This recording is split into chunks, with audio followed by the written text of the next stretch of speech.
Thanksgiving. Thanksgiving, jour béni, où le premier maïs fut récolté par une poignée de colons, maïs offert par un peuple doux et sans malice, qui leur ouvrit aussi les portes de leur maison. On rit, et on ne se souvient surtout pas des prémices de ce jour unique en Amérique, ce jour où les prêtres firent le premier pas sur le sable immaculé d'une petite crique.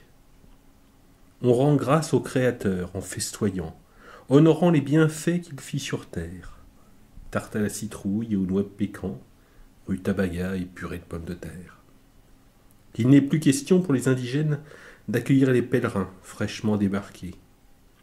S'ils pouvaient remettre à l'eau les sans-gêne, ils le feraient sans trop s'en inquiéter. Parce qu'ils avaient eu toujours un grand cœur, les habitants millénaires du lieu firent bombance, avec ces gens, à la peau blanche débarqués d'ailleurs, auxquels ils ouvraient les bras en toute confiance. Et parce que ces derniers étaient civilisés, ils rendirent grâce à Dieu Tout-Puissant. En criant son nom, ils se mirent à coloniser, s'enfonçant toujours plus dans le continent.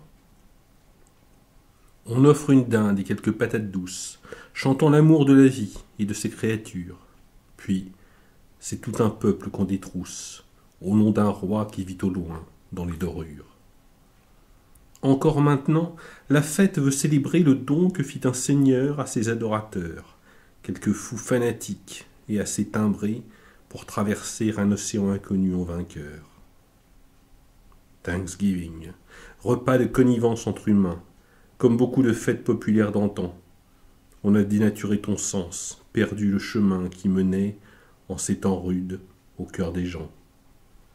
Ceux qui s'attablent aujourd'hui en riant n'ont pas le souvenir de ces fils de la terre, auxquels beaucoup d'entre eux doivent pourtant la vie sauve des pères de leurs pères.